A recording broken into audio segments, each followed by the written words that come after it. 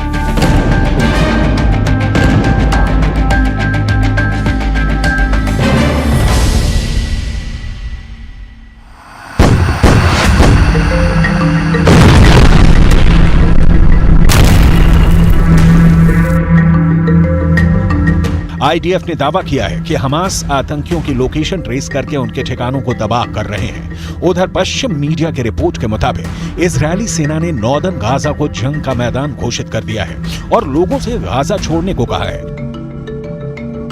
Israeli सेना ने Gaza पट्टी में हवा से पर्चे फेंके हैं। पर्चों में लिखा है कि उत्तरी गाजा से तुरंत निकल जाओ, क्योंकि अब पूरे उत्तरी गाजा में कॉर्पेट बॉम्बिंग शुरू हो चुकी है।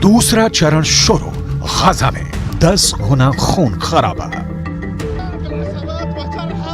इजरायल डिफेंस फोर्सेस के chief of defence staff Herzi Halevi ने 4 मिनट के एक वीडियो में दावा किया है और कहा है कि इजरायल सेना युद्ध के अगले स्टेज में आगे बढ़ रही है। आईडीएफ के चीफ हलेवी ने दावा किया है कि इजरायल के सबसे अच्छे सैनिक और कमांडर गाजा में ग्राउंड पर हैं और पिछले कुछ दिनों से इजरायली सेना ने हमास के कमांडरों को निशाना बनाना और उन्हें खत्म करना जारी रखा है।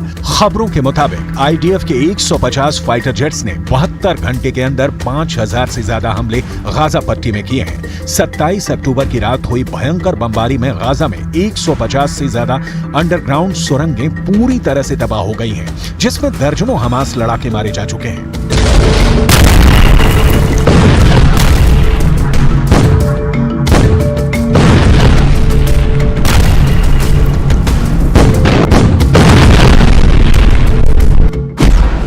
गाजा पट्टी में ऑपरेशन ऑल आउट शुरू। गाजा इंतजार कर रहा है। गाजा अपनी मौत का तमाशा देख रहा है। इजरायल और हमास के बीच जारी जंग में सब कुछ बड़ी तेजी से तबाह हो रहा है। इजरायली सेना गाजा पट्टी में उत्तर से लेकर दक्षिण तक वेस्ट बैंक और लेबनान बॉर्डर पर हर दिन 500 से ज्यादा हमले कर रही है।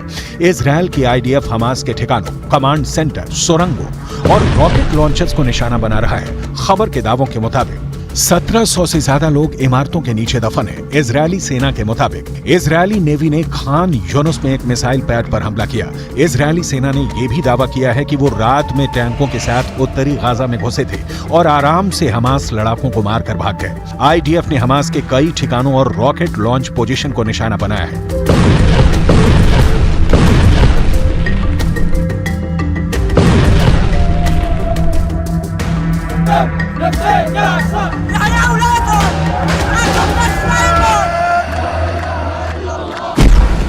F-16, F-35 ने चीर डाला गाजा।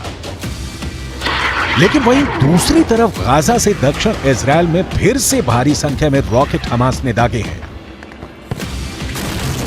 स्थानीय मीडिया रिपोर्ट्स के मुताबिक दक्षिणी अश्कलोन शहर में कुछ रॉकेट गिरे हैं। इजरायली मीडिया के मुताबिक तेल अवीव में हमास के रॉकेट गिरे हैं, लेकिन किसी की जान नहीं गई है। कुछ जानकारों के मुताबिक हमास मुस्लिम देशों के बीच हीरो बनता जा रहा है। कतर में भी अब इजरायल के खिलाफ खुलकर बोलने लगा है, जबकि जॉर्डन, लेबनान, सीरिया, ईरान, तुर्की और दबी जुबान से मिस्र भी इजरायली हमलों को लेकर सख्त तेवर दिखाने लगा है। लेकिन इजरायल के पीएम नेतन्याहू ने सैनिकों का हौसला बढ़ाते हुए फिर कहा है कि इजरायल गाजा से हमास का पूरी तरह से खात्मा करने के बाद ही जंग रोकेगा।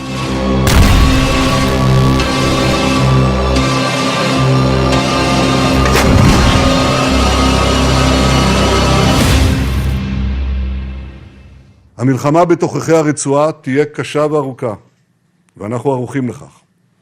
זאת מלחמת העצמאות השנייה שלנו.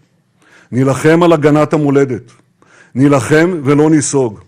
נילחם ביבשה, בים ובאוויר.